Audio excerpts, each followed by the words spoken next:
कुरुत्वं कल्याणम् आरोग्यं धनसम्पदः शुभं कुरुत्वं कल्याणम् आरोग्यं धनसम्पदः शत्रुबुद्धिविनाशाय दीपज्योतिर्नमोऽस्तुते दीपज्योतिर्नमोऽस्तुते शुभं कुरुत्वं कल्याणम् आरोग्यं धनसम्पदः शुभं कुरुत्वं कल्याणम् आरोग्यं धनसम्पदः।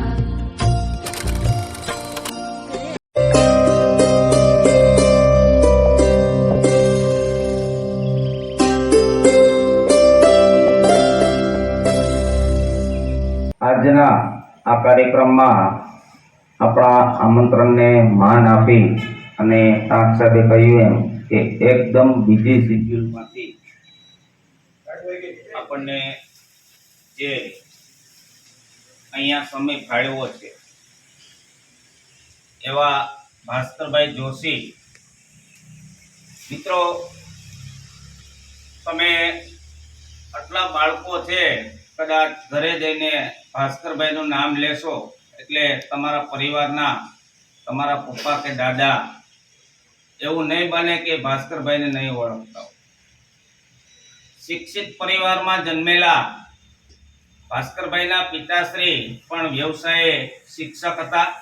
જટાશંકરભાઈ એનું નામ હતું. કદાચ આમાંથી ઘણા ખરાના દાદાને તમે પૂછશો તો એ કહેશે કે હા, અમે એની પાસે ભણેલા છે.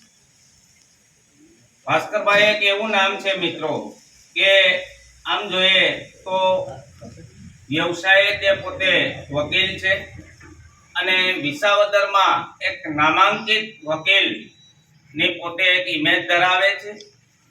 આ સાથે સાથે સેવાકીય પ્રવૃત્તિની પ્રેરણા મૂર્તિ જેને કહી શકાય એવા ભાસ્કરભાઈ કે પોતાના જીવનમાં આટલી ઉંમરે પણ સતત વ્યસ્ત હોય છે.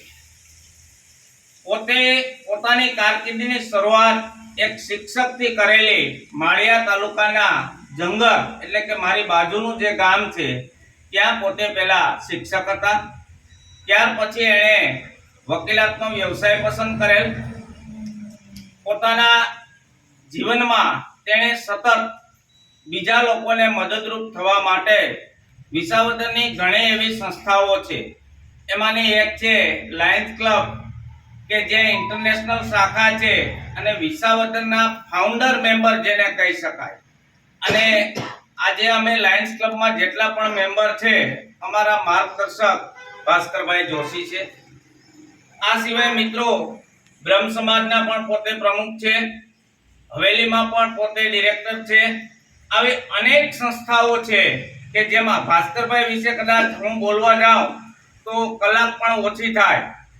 પણ મિત્રો કલ્પના કરો કે હું આજે સાહેબનો દિલથી આભાર માનું છું કે જ્યારે આપણે અહીંયા મોટિવેશનલ સ્પીકર તરીકે એક કોઈ વકીલ સાહેબને બોલાવવાની વાત આવી તો પેલું નામ ભાસ્કરભાઈનું જ આપણા મગજમાં આવે. પણ સાહેબનું લેવલ એ દરજ્જાનું છે કે પહેલા તો અમને એમ થયું કે સાહેબને ઇન્વિટેશન આપશું, ટાઈમ હશે કે અહીંયા ઉપસ્થિત રહેશે. પણ મિત્રો અમે એક લાયન્સ પરિવાર છે, મારા સ્નેહી અને વડીલ છે અને એનું માર્ગદર્શન મને સતત મળ્યા કરે છે. સાહેબને સાંભળવા બહુ લાવો છે. મેં સાહેબને એક ફોન કર્યો કે સાહેબ જો આપની અનુકૂળતા હોય તો મારા બાળકોને કાયદા કાનૂન વિશે થોડું જ્ઞાન મળે. અને સાહેબે તરત જ મને પોઝિટિવ રિસ્પોન્સ આપ્યો કે સર ક્યારે આવવાનું છે? હું કોઈ શનિવારે 10 વાગે ચોક્કસ આવીશ. મિત્રો જોરદાર તાળીઓથી વધાવી દઈએ. આજે હું ભાસ્કરભાઈનો શાળા પરિવાર વતી એક દિલથી આભાર માનું છું કે કાયમી માટે અમે તમારા ઋણી રહેશું. મિત્રો અહીંયા માથુકિયા સાહેબ પણ છે. માથુકિયા સાહેબ CRC છે આપણા, એટલે એના ક્લસ્ટરમાં જે આપણો કાલસારી ક્લસ્ટર છે એમાં જેટલી 7 કે 8 સ્કૂલો હોય એના પોતે હેડ ગણાય છે. એટલે વીકમાં એક વખત આપણી શાળાની મુલાકાત લઈ છે એવા માથુકિયા સાહેબને પણ હું અહીંયા આવકારું છું. શાળાના પ્રમુખ શ્રી ભરતભાઈ અમીપરા જે સતત આપણી વચ્ચે રહે છે, તો એનો પણ હું શાળા પરિવાર વતી એને આવકારું છું, અને મારો સમગ્ર સ્ટાફ અને મારા વાલા બાળકો. આપણે સમય વધારેમાં વધારે સાહેબને આપીએ કે જેથી કરીને એનો આપણને લાભો મળે. હવે આપણી વચ્ચે આપણા સીઆરસી માથુકિયા સાહેબ ઉપસ્થિત છે. માથુકિયા સાહેબને પણ સાંભળવા અત્યાર સુધી આપણે ક્યારેય ઘણી વખત આવ્યા છે પણ સાંભળ્યા નથી. તો માથુકિયા સાહેબને વિનંતી કરું કે બાળકોને એમના જીવનમાં પ્રેરણા મળે એવા બે શબ્દો કે. આજના કાર્યક્રમમાં ઉપસ્થિત ભાસ્કરભાઈ, ભરતભાઈ, આચાર્ય શ્રી ઝાલા સાહેબ, શિક્ષક મિત્રો અને મારા વાલા વિદ્યાર્થી મિત્રો, અમે બધા ધોરણ 9 થી 12 ના વિદ્યાર્થી, એટલે 9 થી 12 સ્ટેજ ગણો ને એટલે આપણા જીવનનું એક મહત્વનું સ્ટેજ છે. એ તમારા જીવનની આખા કેરિયરની શરૂઆત એની જો કોઈ નિર્ણાયક જે તમારો સમયગાળો છે એ નિર્ણાયક સમયગાળો છે. તમારે શું બનવું છે એ નક્કી કરવાનો સમયગાળો આ છે.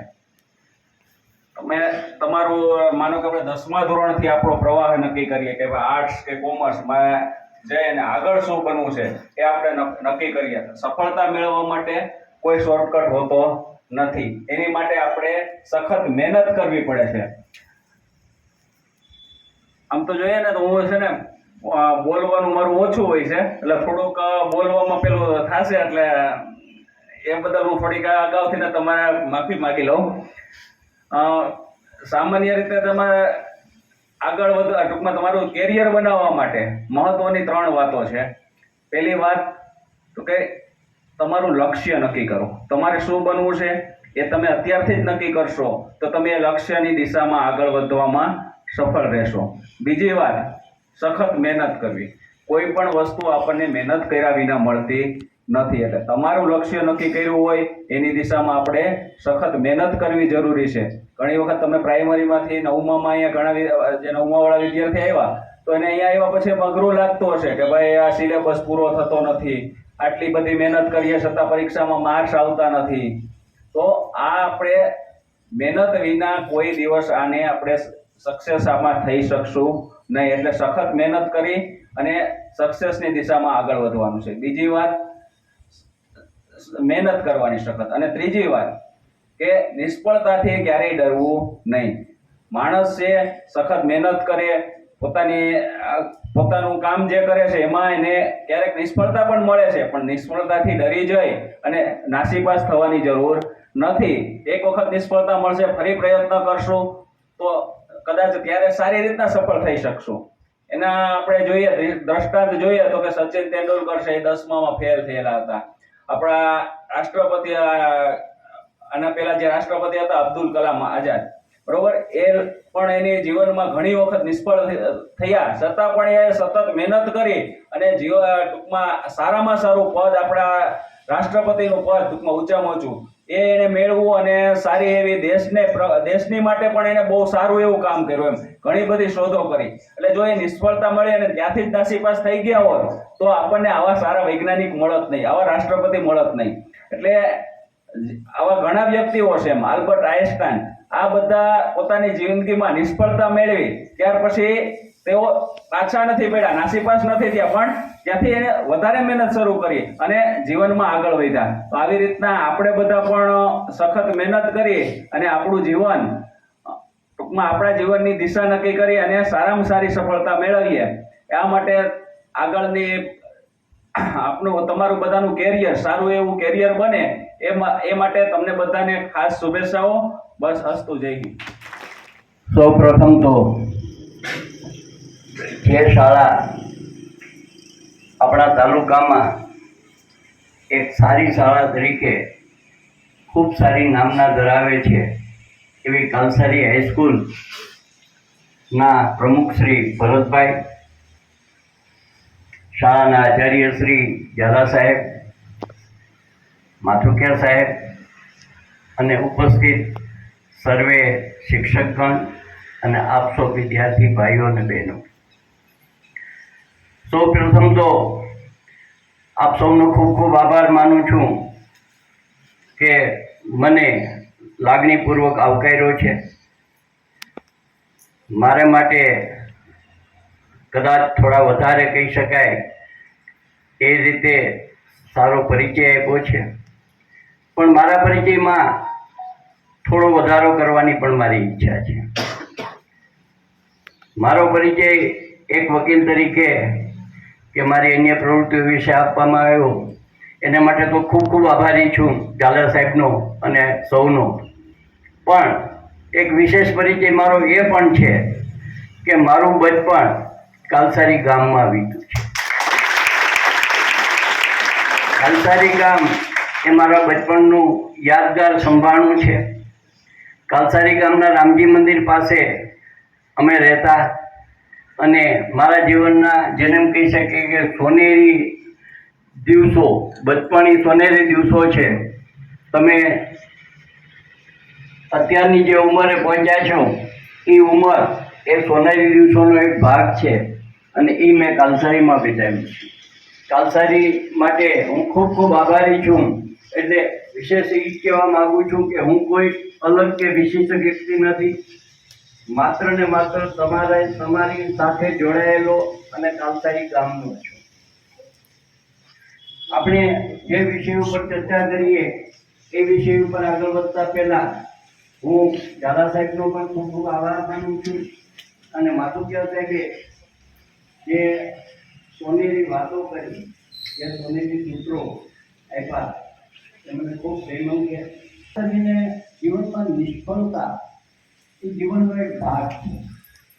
જીવનમાં નિષ્ફળ ન થાય એવું કોઈ માણસ આ દુનિયામાં હોઈ શકે જ નહીં. અને એ નિષ્ફળતા એના જીવનની સફળતાની પ્રેરણા બને એ જ સાચો જીવનનો સિદ્ધાંત છે. એટલે ક્યારેય પણ એવું ન વિચારવું કે આજની નિષ્ફળતા છે એ મારા જીવનની નિષ્ફળતા છે. જીવનમાં ક્યારેય પણ પૂર્ણ વિરામ હોતું નથી. જિંદગીને ક્યારેય પૂર્ણ વિરામથી વિચારવાનું જ પણ હોતું નથી. તમે જ્યાં જે વસ્તુમાં તમે નિરાશ છો, હતાશ છો, જેમાં તમને નિષ્ફળતા દેખાય છે એમાં જ તમારા જીવનનું લક્ષ્ય પણ હોઈ શકે. દાખલા તરીકે મારા જીવનની એક વાત કરું તો મારા જીવનમાં એક સ્વપ્ન હતું કે મારે પોલીસ અધિકારી બનવું છે અને પોલીસ અધિકારી બનવા માટે મેં ઘણા બધા પ્રયત્નો કર્યા. એ વખતના સંજોગોને કારણે એમાં હું સફળ ન થયો, પણ મેં મારા જીવનની એ નિષ્ફળતાને જીવનનું પૂર્ણ વિરામ ક્યારેય માન્યું નહીં અને આ વ્યવસાયની અંદર કેમ આગળ વધી શકાય અથવા તો કાયદા સાથે જોડાયેલી બાબતમાં કેમ આગળ વધી શકાય એ વિચારે મેં વકીલ બનવાનું વિચાર્યું અને ભગવાનની દયાથી એમાં મને ઘણી બધી સફળતા મળી. એ જીવનની નિષ્ફળતામાંથી સફળતાનું એક ઉદાહરણ પણ કહી શકાય. કહેવાનો મતલબ મારો એ છે કે જીવનની નિષ્ફળતાને ક્યારેય નિષ્ફળતા ન માનતા, જીવનની હતાશાને, નિરાશાને ક્યારેય પૂર્ણ વિરામ ન માનતા. ત્યાં જીવનની અંદર દરેક હતાશા કે નિરાશા કે નિષ્ફળતા એ અલ્પ વિરામ છે, ત્યાર પછી તો આખી જિંદગી પડી છે. એટલે એ માતુકિયા સાહેબની એ વાત માટે એમને ધન્યવાદ આપું છું અને તમે સૌને એમાંથી પ્રેરણા લેવા માટે કહું છું. હવે આપણે મુખ્ય વિષય ઉપર આવીએ તો સવાલ કાયદા વિશેનો. પ્રશ્ન એ ઊભો થાય કે કાયદો એટલે શું? કાયદા વિશે જાણવાની જરૂરિયાત શું? કાયદાની જરૂર શું? અને કાયદો બનાવે કોણ અને કાયદાનું અર્થઘટન કરે કોણ?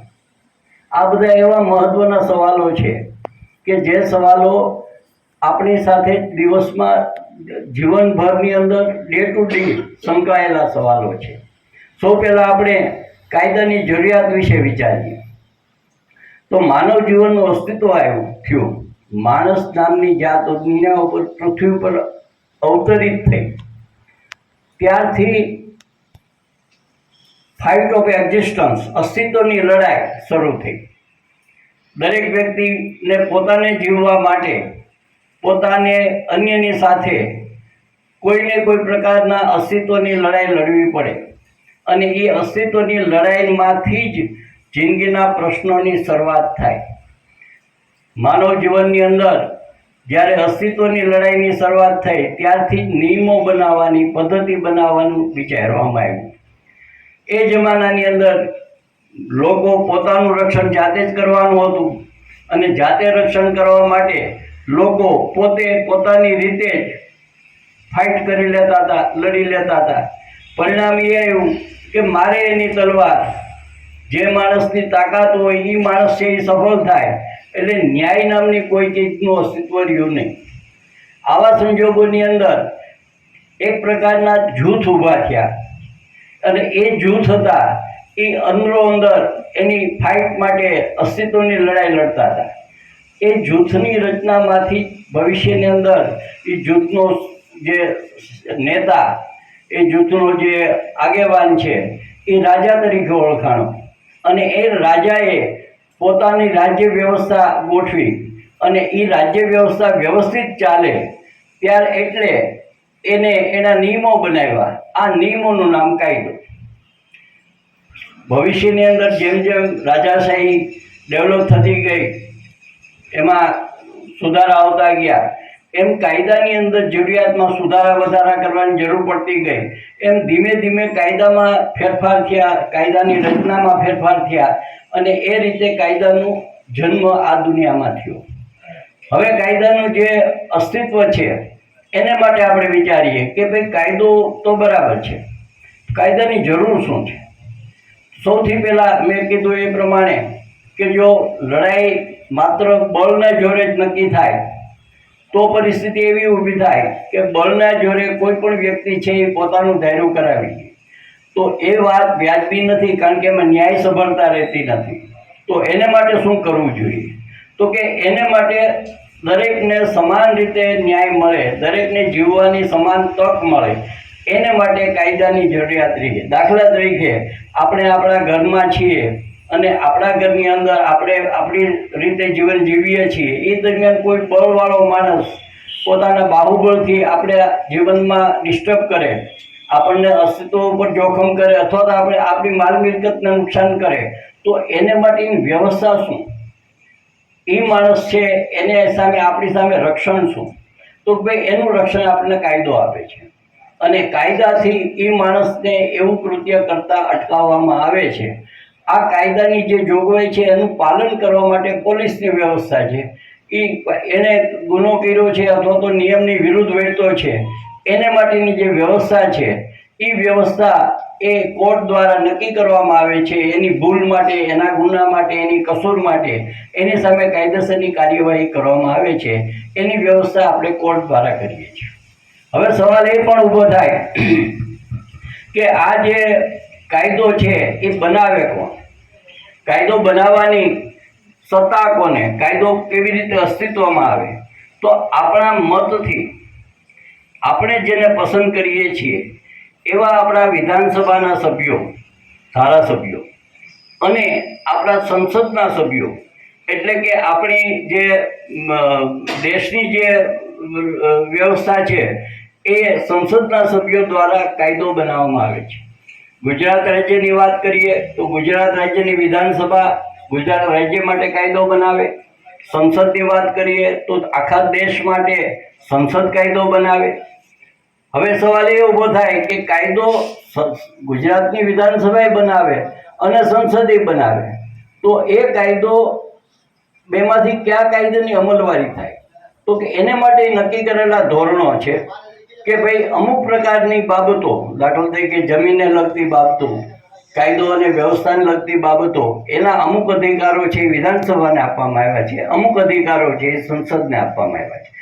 આ બે કાયદાઓ જે બને એની અંદર જો સંસદનો કાયદો વિશેષ અસરવાળો હોય તો વિધાનસભાનો કાયદો અસ્તિત્વમાં રહે નહીં, એટલા પૂરતો એની મર્યાદા આવે. આ રીતે કાયદાની જે જોગવાઈ છે, કાયદો બનાવવાની જે સત્તા છે એ આપણા વિધાનસભ્યોની છે, આપણા લોકસભાના સભ્યોની છે.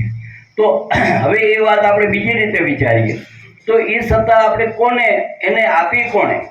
તો આપણે આપી. આપણા જ મતથી. તમે 18 વર્ષના થશો ત્યારથી તમારા મતથી આપણી વિધાનસભાના સભ્ય ચૂંટાશે, લોકસભાના સભ્ય ચૂંટાશે, અને એ લોકોને આપણે જે સત્તા આપી છે એ સત્તાને જોરે એ આપણે માટે કાયદા બનાવશે. તો આપણે એવા માણસોને પસંદ કરીએ કે જે માણસો સારા કાયદા બનાવે, દેશના હિતના કાયદા બનાવે અને એ કાયદાઓ દ્વારા આપણને સારું જીવન જીવવાની તક મળે એવી સ્થિતિ એમના દ્વારા ઊભી થાય. કાયદાને વાત કરીએ તો કાયદા ઘણા બધા છે, હજારો કાયદા છે એમ કહી શકાય. પણ જે તે વિસ્તારમાં જે તે વર્ગ માટે અલગ અલગ પ્રકારના કાયદાઓ હોય છે. આવા કાયદાઓમાં જે કાયદાઓ આપણને લાગુ પડે એ કાયદાઓની આપણે સામાન્ય રીતે જાણકારી હોવી જરૂરી છે. આપણે કાયદો જાણતા ન હોય તો કાયદાનો ભંગ કરીએ, કાયદો જાણતા ન હોય તો કાયદાની ભંગ કરવા બદલ આપણી સામે સજા કે શિક્ષા થઈ શકે અને એને માટે આપણી જ કસૂર, આપણું અજ્ઞાન જ જવાબદાર ઠરે. એટલે આપણે કાયદાથી જાગૃત રહેવું એ પણ જવાબદાર છે, એ પણ જરૂરી છે. એટલે સૌથી પહેલાં આપણે કાયદાની જરૂરિયાત શું છે, કાયદો કોણ બનાવે છે, એનો અમલ કોણ કરે છે, એને વિશે ચર્ચા કર્યા પછી હવે આપણે કાયદાઓ વિશે ચર્ચા કરીએ. તો મેં કીધું એમ ઘણા બધા કાયદાઓ છે, પણ એ કાયદાઓમાં આપણને લાગુ પડતા હોય એવા કાયદાઓની વાત કરીએ તો જમીનો એ આપણું જીવન છે, આપણી આજીવિકા, આપણું અસ્તિત્વ એ જમીન ઉપર આધારિત છે. ખેતીની જમીન એ આપણી આજીવિકાનું સાધન છે. તો એ ખેતીની જમીનને લગતા અલગ અલગ કાયદા હોય છે. પછી આપણે અસ્તિત્વની વાત કરીએ તો કોઈ માણસ છે એ બળના જોરે કે બીજી કોઈ શક્તિને જોરે આપણી સાથે અન્યાય ન કરે એને માટે દંડ સંહિતા, એટલે કે કસૂર કરે, ગુનો કરે, ખોટું કરે એની સામે પગલાં લેવા અંગેનો કાયદો છે એ ભારતીય દંડ સંહિતા છે, એના દ્વારા નક્કી થાય છે. એમ જુદા જુદા કાયદાઓ દ્વારા એનું અસ્તિત્વ આવે છે.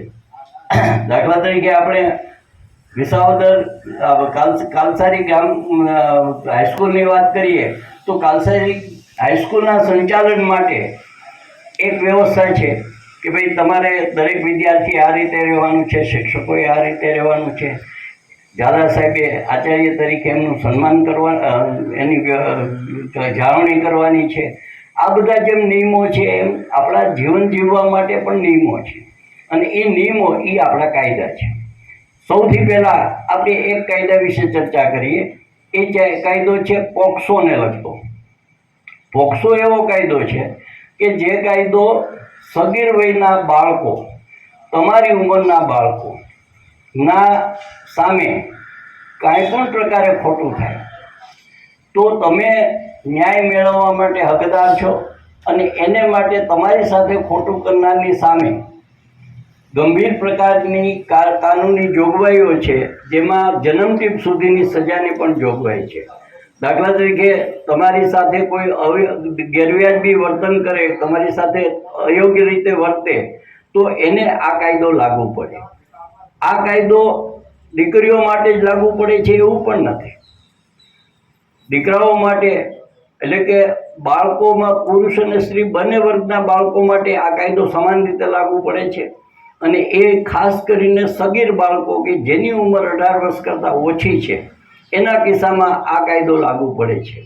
એની અંદર ત્યાં સુધી કે મોબાઈલ ફોન ઉપર અશ્લીલ મેસેજ મૂકવો, કોઈપણની સાથે અયોગ્ય રીતે દૃષ્ટિ રાખવી કે અયોગ્ય રીતે એની સાથે વર્તવું, એવી નાની નાની વાતો કે જેને આપણે બહુ ગંભીરતાથી જોતા નથી એ પણ ગંભીર ગુનાઓ છે. ગંભીર ગુનાઓ સબબ કોઈપણની સામે પછી એનું અસ્તિત્વ એ વ્યક્તિ ગમે એવડી મોટી હોય તો પણ એની સામે કાયદેસરના પગલાં લેવાય. દાખલા તરીકે તમે સ્કૂલમાં આવ્યા છો, ભણવા આવ્યા છો અને ઘરે જાઓ છો, એ દરમિયાન રસ્તામાં તમારી સાથે કોઈ પણ વ્યક્તિ કાંઈ પણ ખરાબ રીતે વર્તે તો તમારો એ અધિકાર છે કે તમે એની બાબતમાં પોલીસમાં ફરિયાદ કરી શકો અને એ ફરિયાદ તમારી જે છે એને ગંભીરતાથી ધ્યાને લેવામાં આવે. સામાન્ય રીતે કાંઈ પણ બનાવ બને, કાંઈ પણ અયોગ્ય વર્તન થાય, અયોગ્ય રીતભાતનો ઉપયોગ કરવામાં આવે તો આપણે આપણી ફરિયાદ આપણે ઘેરે આપણા મા બાપને કરતા હોઈએ છીએ, સ્કૂલમાં આપણા શિક્ષકશ્રીને અથવા આપણા આચાર્યશ્રીને વાત કરતા હોઈએ છીએ. આ જે આપણી ફરિયાદ છે એ ફરિયાદ પોલીસ સુધી પણ પહોંચાડી શકાય, કોર્ટ સુધી પણ પહોંચાડી શકાય. અને આ ફરિયાદને કારણે ખોટું કરનાર, ગેરવ્યાજબી રીતે વર્તનાર કે તમારી સાથે અયોગ્ય વર્તન કરે આવી વ્યક્તિ સામે ગંભીરમાં ગંભીર સજા કે જેમાં જામીન પણ મળે નહીં, જામીન પણ આપવામાં કોર્ટ ગંભીરતાથી વિચારે આવી કાયદાની ખાસ જોગવાઈઓ છે કે જેથી કરીને દરેક વ્યક્તિ પોતાની સલામતી સુદૃઢ નક્કી કરી શકે. દાખલા તરીકે તમે તમારા ઘરે છો અને તમારી સાથે બહારની કોઈ વ્યક્તિ આવીને ગેરવર્તન કરે, તમે રસ્તા ઉપર છો, બહારની વ્યક્તિ તમારી સાથે ગેરવર્તન કરે તો ક્યારેય છુપાવવું નહીં, ક્યારેય સહન કરી લેવું નહીં. તમે છુપાવશો, સહન કરશો એટલે તમારી સામેનું અયોગ્ય વર્તન વધશે, ઘટશે નહીં. કારણ કે એને આડકત રીતે એવું ખોટું કરનાર માણસોને એક જાતનું પ્રોત્સાહન મળે. આજે મોબાઈલનો જમાનો છે, લગભગ દરેક વ્યક્તિ, કદાચ તમારી જેટલી નાની ઉંમરની વ્યક્તિઓ પણ મોબાઈલ રાખે છે. અને મોબાઈલનો જેટલો ફાયદો છે એથી 100 ગણો ગેરફાયદો છે. આ 100 ગણો ગેરફાયદોમાં એક ગેરફાયદો આ પણ છે કે મોબાઈલની અંદર પણ અશ્લીલ મેસેજ મૂકવામાં આવે, મોબાઈલમાં અશ્લીલ વાતો કરવામાં આવે, મોબાઈલની અંદર અશ્લીલ રીતે વર્તવામાં આવે, ફોટા મૂકવામાં આવે, ચિત્ર મૂકવામાં આવે. આ જે છે એ પણ ગંભીર પ્રકારની ગુનાની વ્યાખ્યામાં આવે છે. અને એવા કિસ્સાની અંદર મોબાઈલની અંદર જે ચિત્ર કે જે મેસેજ કે જે દુષ્કર્મની વિશે જે જોયું છે એ વસ્તુનો તમે પુરાવા તરીકે ઉપયોગ કરી અને ખોટું કરનાર વ્યક્તિ સામે ગંભીરમાં ગંભીર પગલાં લઈ શકો કે જેથી તમારી એકની સામે ખોટું થયું એ આખા ગામને, દીકરીઓ માટે કે ગામના દીકરાઓ માટે ફાયદારૂપ બને. આવી કાયદાની જોગવાઈ છે. એટલે બને ત્યાં સુધી આપણું વાણી, વર્તન, વ્યવહાર એવો હોવો જોઈએ કે આપણી સામે કોઈ એવું કરવાની હિંમત જ ન કરે. પણ કરે, કોઈ માણસ પ્રકૃતિને કારણે ખરાબ રીતે વર્તે તો એની સામે આ ગંભીર પોક્સોનો જે કાયદો છે એ કાયદાનો ઉપયોગ કરી અને એની સામે પગલાં લઈ શકાય. આને માટે આપણે આપણી જાતે નિર્ણય કરીએ એના બદલે આપણા મા બાપને વાત કરીએ, આપણા શિક્ષકને વાત કરીએ અને ત્યાર પછી કાયદાની જોગવાઈ મુજબ આગળ વધીએ. એના માટે તમે કોઈ પણ વકીલની પણ સલાહ લઈ શકો, પોલીસ સ્ટેશનનો પણ આશરો લઈ શકો અને કોર્ટમાં પણ જઈ શકો. આવી કાયદાની જોગવાઈ છે. આવો જ એક કાયદો કે જેમાં પુખ્ત વયની સ્ત્રીઓ, પુખ્ત વયની બહેનો નોકરી કરે છે અને એ નોકરી દરમિયાન એની સાથે ખરાબ વર્તન થાય, એનું અપમાન થાય, એની લાજ મર્યાદા જોખમાય, એવું કોઈ પણ વર્તન કરવામાં આવે તો એમાં પણ એવા ગંભીર પ્રકારનો કાયદો, મેં કીધું એવી જ જોગવાઈવાળો કાયદો છે અને એ કાયદા મુજબ સખતમાં સખત પગલાં લઈ શકાય. પછી વાત રહી સામાન્ય બીજા કાયદાની વાત કરીએ તો એક કાયદો એવો છે કે જેને આપણે મોટર વ્હીકલ એક્ટ તરીકે ઓળખીએ છીએ. વાહન ચલાવવા અંગેનો, વાહન જાળવવા અંગેનો કાયદો. મોટરનો જે કાયદો છે એ કાયદો જવાબદારી ભરેલો કાયદો છે. આપણી પાસે સાયકલ હોય અને એ સાયકલમાં આપણે સ્કૂલે આવતા હોય તો સ્વાભાવિક રીતે ઉંમરને કારણે થોડીક નવી ગાડી હોય, સારી સાયકલ હોય તો સારી રીતે ચલાવવાનું મન થાય, થોડુંક બીજા આપણા મિત્રો પર વટ પાડવાનું પણ મન થાય. પણ આપણી પાસે મોટરસાયકલ હોય, મોપેડ હોય, સ્કૂટી હોય અને એવું મોટર વ્હીકલ હોય કે જેમાં મશીનનો ઉપયોગ થાય છે એવું મોટર વ્હીકલ હોય અને એ મોટર વ્હીકલ છે એનો આપણે રેશનેસથી ઉપયોગ કરીએ, એટલે કે બેફામ ચલાવીએ. એ વાહન છે એ જાહેર રસ્તા ઉપર, બજારમાં કે જાહેર જગ્યા ઉપર આપણે એ વાહન બેફામ ચલાવીએ, માત્ર બેફામ ચલાવીએ એ પણ ગુનો છે. વાહન ચલાવવા માટેની જે મર્યાદા છે, સ્પીડની મર્યાદા, અને એ ટ્રાફિકને ધ્યાનમાં રાખીને વાહન ચલાવવાનું છે. કોઈનું જીવન જોખમાય, કોઈની શારીરિક સ્થિતિ જોખમાય, એને ઈજા થાય એવું કોઈ પણ વર્તન કરીએ, ઇવન આપણી પાછળ બેઠેલી વ્યક્તિ છે એને પણ જો એને પણ ઈજા થાય એવું આપણું રેશનેસ હોય, એવું ડ્રાઇવિંગ હોય તો એ પણ ગુનો બને છે. અને ખાસ કરીને જેમની નવું વાહન આવ્યું છે, જેમની પાસે અથવા તો જેમની પાસે નવા ડ્રાઇવિંગ કે આવા વાહનનો આપણે જ્યારે ઉપયોગ કરીએ ત્યારે એની સ્પીડને ચલાવવાની આપણી કાળજી પૂરેપૂરી રીતે ધ્યાન દઈએ, નહીંતર એ આપણે માટે જોખમરૂપ થઈ શકે અને કદાચ તમને સ્વીકાર્ય નહીં બને. પણ આવી સામાન્ય ઈજા, આવા સામાન્ય ગુના માટે પણ 6 મહિનાથી માંડીને 7 વર્ષ સુધીની સજાની જોગવાઈ છે. એટલે ગંભીરતાપૂર્વક વાહનનો ઉપયોગ કરવો. પછી ખાસ કરીને અત્યારના નવા સમય પ્રમાણે રીલ બનાવવાની સિસ્ટમ શરૂ થઈ છે અને રીલ બનાવવામાં બીજું કાંઈ ન હોય, એક પ્રકારની વિડીયોગ્રાફી કરી અને એ વિડીયોગ્રાફી આપણા મિત્રો પર વટ પાડવા માટે કે આપણને જે ઓળખે છે એના પર વટ પાડવા માટે મોકલીએ છીએ, પણ એ બધા ટ્રાફિકના નિયમોના ભંગ છે. આ રીતે જે લોકો વાહનનો ઉપયોગ કરી અને રીલ બનાવે છે એ હકીકતની અંદર રેશનેસની અંદર એટલે કે બેદરકારી ભરેલા ડ્રાઇવિંગની વ્યાખ્યામાં જ આવે છે. અને તમને ખબર ન હોય, તમારી કોઈ ફરિયાદ ન કરે તો પણ પોલીસ એને ધ્યાનમાં રાખી અને તમારી સામે કાર્યવાહી કરી શકે. કારણ કે આ પ્રકારના રીલ બનાવવા અથવા તો જોખમી સ્ટન્ટ કરવા એ પણ ગુનો જ છે. આ ઉપરાંત મેં શરૂઆતમાં જ કીધું એ પ્રમાણે કે આપણી કાયદોની જે વ્યવસ્થા છે, દાખલા તરીકે કોઈ માણસ છે એ પોતે બળનો ઉપયોગ કરીને કોઈને મારે, કોઈની માલ મિલકત લઈ લઈએ, કોઈની કિંમતી ચીજ વસ્તુ આંચકી લે, તો કાયદાની અંદર એને લગતા ગંભીર પ્રકારની જોગવાઈઓ છે. અને કોઈને મારકૂટ કરવી, કોઈની સાથે કોઈની ચીજ વસ્તુ ઝૂંટવી લેવી, આંચકી લેવી, લૂંટી લેવી, આ પણ ગંભીર પ્રકારના ગુનાઓ છે. અને એવા ગુનાઓની અંદર પણ ગંભીર પ્રકારની સજાની જોગવાઈ છે.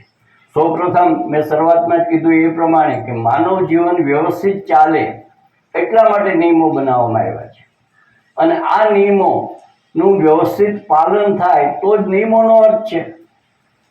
જેને આપણે કાયદો કહીએ છીએ, એ કાયદો છે એ શેના માટે છે? તો કે કાયદો જે લોકો માટે બનાવવામાં આવ્યો છે, એટલે કે આપણા સૌ માટે કાયદો બનાવવામાં આવ્યો છે. અને એ કાયદો શેના માટે બનાવ્યો? તો કે આપણે સારું જીવન જીવી શકીએ, સારી રીતે રહી શકીએ, સારો આપણો જીવન વ્યવહાર ચાલી શકે એટલા માટે કાયદો બનાવવામાં આવ્યો છે. તો સૌથી પહેલી જવાબદારી આપણી એ છે કે આપણે એ કાયદા મુજબ આપણે અનુસરીએ, એનું પાલન કરીએ. કારણ કે હંમેશા કોઈ પણ અધિકાર જ્યારે તમને પ્રાપ્ત થાય, કાયદાથી તમને જે અધિકાર પ્રાપ્ત થયો છે, ત્યારે એની સામે તમારી ફરજ પણ એટલી જ નક્કી થઈ ગઈ છે કે જે તમે અપેક્ષા કરો છો કે મારી સાથે કોઈ ખરાબ વર્તન ન કરે, મારી સાથે કોઈ લૂંટ ન કરે, મારી સાથે કોઈ અયોગ્ય રીતે મારકૂટ ન કરે, કે મારી સાથે ખરાબ રીતે વર્તે નહીં, મારી ચીજ વસ્તુ લૂંટી ન જાય, કે મને બીજી રીતે નુકસાન ન કરે, તો એ જ જવાબદારી આપણી પણ છે. આપણે એ જ કાયદાનો અમલ કરવા માટે બંધાયેલા છીએ. એટલે સૌથી પહેલાં જે કાયદાઓ છે એનું સારામાં સારું પાલન કરવામાં આવે, એ કાયદાનો અમલ કરવામાં આવે તો જ સારી સામાજિક વ્યવસ્થા જળવાઈ શકે. સમાજ વ્યવસ્થા સારામાં સારી જાળવવી હોય તો સૌથી સાદો નિયમ એ છે કે આપણે એનું પાલન કરીએ. નિયમોનું પાલન કરશું તો જ તમને એ નિયમોનો લાભ મળશે. શાળામાં એક નિયમ છે કે ભાઈ દરેક વ્યક્તિએ શાળા છૂટે ત્યારે લાઇનબંધ જવાનું છે. લાઇનબંધ રીતે જ્યારે એક વર્ગમાંથી બીજા વર્ગમાં જવાનું થાય ત્યારે એ રીતે વર્તવાનું છે. તો એ આપણા ફાયદા માટે છે કે જેથી અવ્યવસ્થા ઊભી ન થાય, દોડાદોડી ન થાય, ધક્કામુક્કી ન થાય. તો એવો જે સાદો નિયમ છે એ નિયમનું પાલન કરીએ તો આપણને એનો ફાયદો થાય. એમ કાયદો પણ એવી વસ્તુ છે કે એનું પાલન કરવું એ આપણે માટે ફરજિયાત છે. પાલન ન કરીએ તો આપણને સજા થાય, પણ સજા થાય એના કરતાં વધારે સમાજ વ્યવસ્થા જોખમાય. આપણું સમાજની જે ગોઠવણ છે, આપણે જે સમાજ સારી રીતે જીવી શકે એના માટેની જે વ્યવસ્થા છે, એના માટે કાયદો બન્યો છે, એ કાયદોનો અર્થ જ ન જળવાય. એટલે સૌથી પહેલાં આપણી જવાબદારી છે કે કાયદાનો અમલ કરીએ. અને કાયદાની ઈરાદાપૂર્વક જ્યારે અમલ ન થાય અને એનો ભંગ થાય ત્યારે મેં કીધું એમ સજાની જોગવાઈ છે. આ રીતે આપણે જવાબદારીપૂર્વક વર્તીએ એવી ભાવના સાથે મારી વાત પૂરી કરું છું. અસ્તુ ભારત માતા કી જય. વાહ ભાઈ વાહ, ખૂબ ખૂબ આભાર. અત્રે ઉપસ્થિત વડીલ મુરબ્બી અને અધ્યક્ષાન આપણું સ્વાભાવિક રહ્યા હોય એમાં અમારા પણ ખુદના વડીલ એવા ભાસ્કરભાઈ અને હંમેશા અમારા પક્ષ રહ્યા છે. ઝાલા સાહેબ, બીજી વાત એ કરું કે ભાસ્કરભાઈ ને આપણે ખબર હોય ક્રાંતિ યોગન ચલાવ્યું હતું આપણે.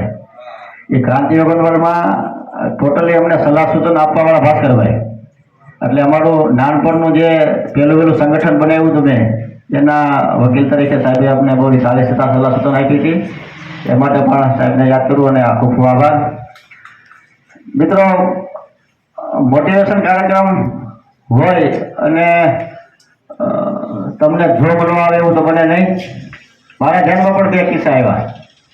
ઝાલા સાહેબ સાથે પ્રમદીને ચર્ચા કરી ટેલિફોનિક, કારણ કે કોઈ પણ હોય એ સંસ્થાના હેડ હોય એને પણ પોતાના જીવ તો છે જ ને, નાના મોટા ઉલટા ચડાવ એને પણ આવતા હોય, એટલે એમાં મને આવતા હોય. ત્યારે મોટિવેટ એ પણ કરતા હોય, સમજ્યા? ક્યારેક આ બધા સ્ટાફ મને મોટિવેટ કરતા હોય, હું એને કરતો હોય, આવું બધું હોય. કારણ કે અંતે તો પુરુષ એ સામાજિક પ્રાણી છે, સમાજમાં ઉછરે છે. એટલે તમારા ઘરમાં પણ એવું જ હોય છે, આપણા ઘરમાં ઘર પરિવારમાં એવું જ હોય છે. મને આ સવાલમાં એક વિચાર આવ્યો મિત્રો કે ભાઈ આ તારીખની શરૂઆત ક્યાં થઈ છે? આ શરૂઆત થઈ, આ તારીખ બધી આપણે છે ને, આ તારીખ 20 તારીખ છે, 21 તારીખ છે, કેટલી છે? 23. હા, સોરી. તો 23 તારીખ પર સાવ શરૂઆત, જ્યારે આ વિશ્વની શરૂઆત ક્યારે થઈ છે? મને સવારમાં વિચાર આવ્યો. તમને કોઈ આવ્યો? આવો વિચાર તમને આવવો જ જોઈએ. એ છે કારણ કે આપણે ખબર છે ન્યૂટને માન લો કે નીચે બોલ પીડ્યો, મુકામે સંતરું પીડ્યું, આવો એક આકર્ષણનું કેન્દ્ર હતું ને એને આપણે સિદ્ધાંત આપ્યો ગુરુત્વાકર્ષણનો. એટલે હંમેશા પ્રશ્નો થવા જોઈએ. અને પરબારું જો અડધી કલાક મેથ્યો અને મને તારીખ ગોઠવી હતી કે ખરેખર ક્યાંથી થઈ શરૂઆત.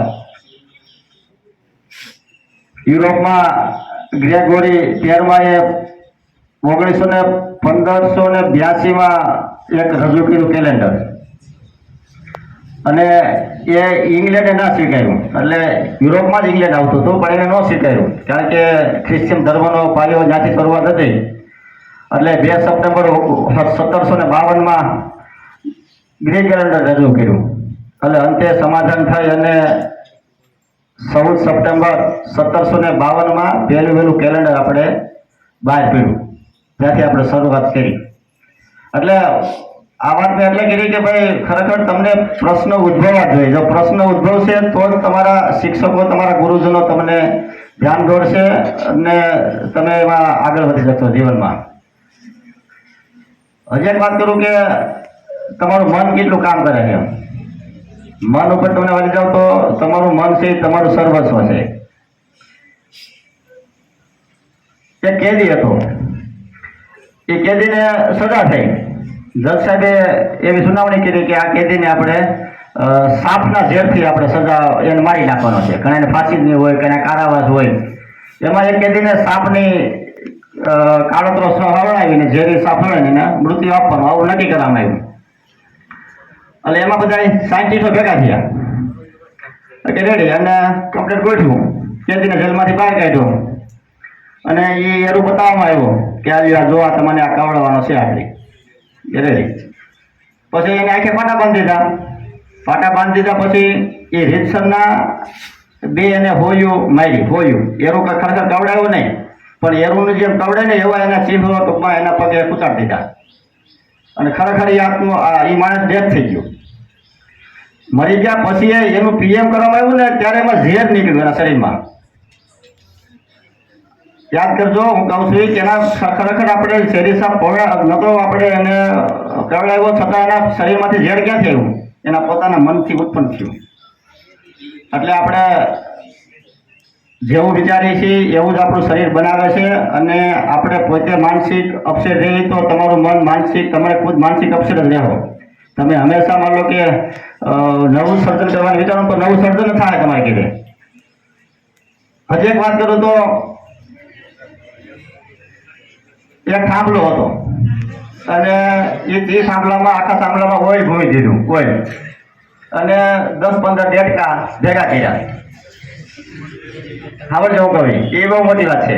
ડેટકા ભેગા કર્યા બધાને કહેવામાં આવ્યું કે આ થાંભલો સડી જાય ને એવી એટલે થાંભલે તો કોણ ચડે બધાય, એટલે આજુબાજુ બધા મીઠા કહેવા કે ભાઈ નો ચડાય ને હાથ પગ ભાંગી જાય ને સમજ્યા. કારણ તમને નથી કહેતો ના પડે ને બધાય, આડો પાડો વાળા ના પડે, સમાજ ના પડે, તમારા મિત્રો ના પડે, આ ધંધો ન કરાય.